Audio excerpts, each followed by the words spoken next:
here's Brody Brazil. Definitely want to give credit where it's due. In this case, to the Twitter account Brooksgate. They always come up with tremendous statistical information, and in this case, they've got the pie charts to go along with it. We're here to discuss professional sports leagues and the revenue they made in the 2023 calendar year. Now, we've got football, baseball, basketball, and hockey kind of in that order, which I'll explain in just a second. I suppose it should also be mentioned, I would be interested to know how NASCAR sits in this, maybe MLS, where they factor in, even college football. Now, it's not a professional sport, technically. Feels like one. They do make a lot of money. I'd love to know where they slide in here, but for the purpose of this video, NFL, Major League Baseball, NBA, and National Hockey League. And so as we digest from top to bottom, let's first take a look at the overall numbers right there. $18 billion as opposed to $10.9 for baseball and basketball. So you literally have the NFL here, which is almost baseball and basketball combined.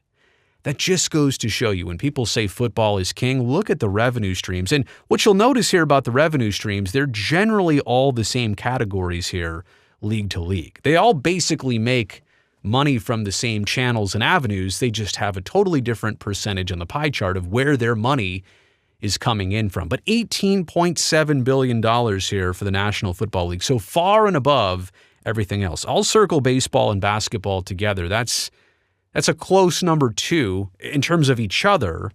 But then hockey is only at $6.8 billion. So you're talking about basically 3 NHLs to make the size of one NFL in terms of revenue.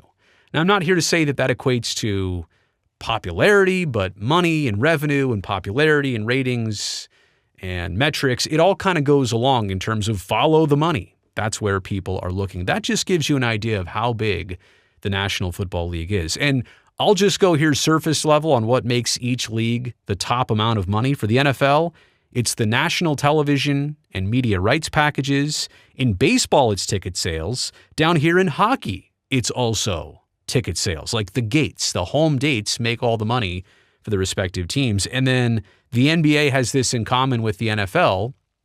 They make their most money via national television and media rights deals, which is interesting because this league and this league play a very different amount of games. Isn't that also crazy? The league that makes by far the most amount of money also by far has the fewest amount of, actual games and opportunities per season to make that money. So let's dive in a little bit deeper here on the NFL. And this is pretty amazing. 66% of national television and media rights deals. But that makes sense because every game is nationally televised. And the main networks and streaming platforms, and they pay a lot of money to get that 66% of the pie. So when you think about the Sunday ticket package and everything else and the revenue from those means, that is a big deal right there. That's why the NFL takes a lot of care and caution for their TV deals, because it is by far, look at that, by far the most percentage of the revenue that they make. Up next here is ticket sales, which is interesting, but again, not surprising. These are the largest venues across the country. 60, 70, 80,000 fans at certain stadiums. So NFL games are usually quite packed because there's only, 8, 9, 10 total per season, including preseason games or exhibition, maybe a playoff game thrown in there, but it's less than a dozen home games per season. That just goes to show you how high the ticket prices have to be. If you're going to still make almost 20% of your revenue on less than a dozen dates per year, and you're an $18 billion, almost $19 billion company every year, then your tickets are going to have to be pretty pricey for the NFL. Team sponsors at about 10%. I feel like sponsorships pretty much fell in the middle of all these leagues. Sponsorships are never going to get you at the top, and they're never going to be that small percentage that doesn't mean anything. When you put a logo on a jersey or on the field or somewhere on the sidelines, or you sponsor the stadium because of that, you're going to get a significant amount of revenue. Interesting here that concessions are only 6%. Concessions and parking. Sorry, I didn't mean to cover that up there. I would think that would be even lower. What's kind of amazing here, I'll circle these bottom two together. Concessions and parking and even local TV and media. Now, local TV and media would have to be what I'm thinking about preseason deals, when the exhibition games are shown on the local stations, they're not nationally televised. Maybe that's the 1%. So it's not nothing, but in terms of $18.7 billion, it's not that either. So local TV and media aren't necessarily paying the bills in the NFL. Neither are concessions and parking. So for all the food items they talk about and beer prices, none of that really makes a huge dent into the NFL's overall revenue. So again, just looking at the bigger picture here, no real surprises necessarily, other than maybe ticket sales makes up a large portion considering the few amount of actual games and opportunities to sell tickets per year. Major League Baseball. Now this one is interesting too because ticket sales and national television rights and media, they're close.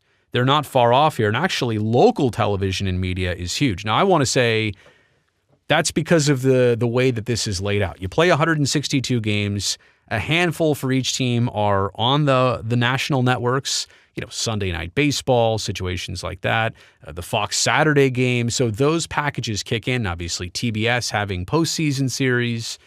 So that's the national TV deal. The local TV deal in media, we should call it regional because that's the regional sports networks, the NBC Sports, the Bally Sports, the Old Root Sports, all of those RSNs out there that exist, they pay a lot of money to the teams to broadcast their games, a majority of their games every year. So that one makes sense to me. In fact, I would have thought that would be up even here first or second. These entities pay a lot of money to respective teams to show a majority of their games, but it falls kind of middle of the pack there in terms of the revenue. Team sponsors, there are logos now on jerseys. There's logos always on the fences and behind the batters and superimposed on the field. So I would have thought, this is obviously a little bit, is that higher than, no, it was right, or is the same near football, but I would have thought that might be a little bit higher considering the endorsements. But look at baseball. They're not just a 5 or 6% concessions or parking. They're a 10% concessions or parking. So it's interesting here in baseball that they don't have the small slivers. Things are generally broken down a little bit more evenly. Look at between the first three, between tickets and national TV and local regional television, those are kind of three equal pieces of the pie. But again, baseball here, like maybe tied with the NBA in terms of that dollar amount, $10.9 billion. But if you ask me, baseball is going to go that way, I think, in the next 5 to 10 years, and basketball has only been going that way in recent times. I should have pointed that out when everything was all on one screen. Maybe I'll do that at the end, but I think basketball is in the process of leapfrogging baseball, if that technically hasn't happened already. Well, this is perfect timing because the NBA just made a ton of money with its brand new national broadcast deals and streaming deals. NBC got back in on it, and Amazon is in on it. So 41% on national TV and media. Obviously, they've had a lot of success, and there are a lot of games. In the NBA now, they do it different. Like the NFL, every game is nationally broadcast. In baseball, there's a lot of simulcasts, but there's also, I take it back. In baseball, no, that's incorrect. There's exclusives. The Apple TV Friday night game. If Apple TV is showing the game, then the regional channel is not. But in the NBA, they do have a lot of simulcasts. So the regional network might be showing the same game as the national network. And it's blacked out in certain areas, but there's multiple productions of the very same game. But the national TV and media package, obviously still huge for the NBA, just like it is in football. Yeah, they operate a lot on ticket sales. 26% of NBA revenue comes from ticket sales, only 13% for the local TV and media. So I feel like maybe their deals are just not the same as baseball. Now, is that the volume of games being played?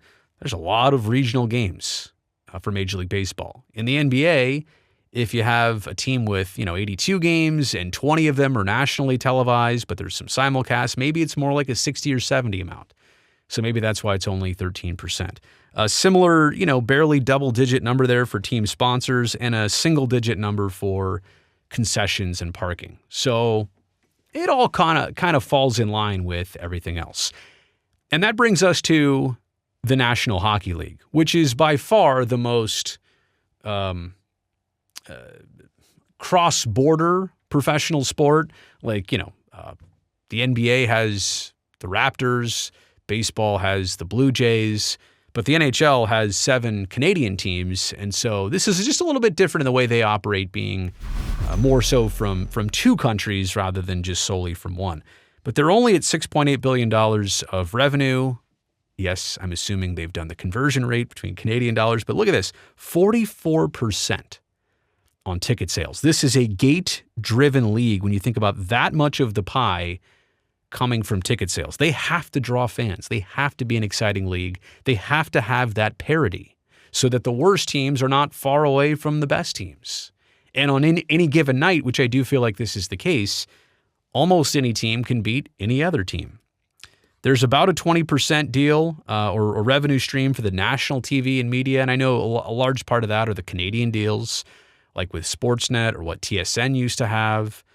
Obviously, here in the States, it used to be NBC, and now it's ESPN and TNT.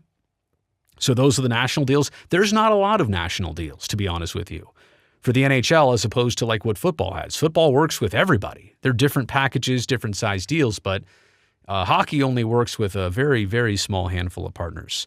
The team sponsors are a little bit more big a deal in the NHL, up to 14%, concessions and parking. And look at this, they actually make their least amount of money on local/regional TV and media rights.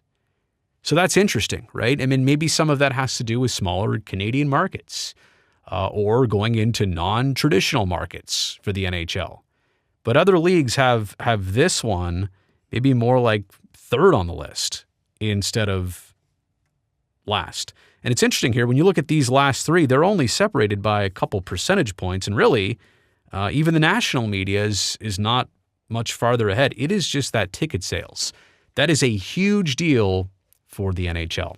So to summarize, again, looking at everything here all together, not surprised that's where it is with the NFL. I'm telling you, the NBA is going to leapfrog Major League Baseball. I bet you if we look at 2024, things will have changed a little bit in that fashion. I would love to see hockey just get a little bit closer. Popularity, revenue, gain some ground. But I realize that hockey's a tough one because this sport, and this sport, you don't need to learn a separate skill like skating just to play. And when a lot of young people are playing basketball, playing baseball, playing football, they'll grow up and be a fan of those sports and spend their money on those sports. But it's the NHL, which is always going to have it just a little bit different. There's a little bit more of a barrier to get into hockey. And so the NHL is always going to have that kind of going against it in a lot of non-traditional markets across the country. All right, let me know what you think of all that, and thanks again to Brooksgate for putting it together. A thumbs up down below, that'll greatly help me, this video, and this channel. I would like that. I would also love it if right now you go down there and hit that subscribe button, and the reason I'm saying that is because I definitely want to see you back here next time.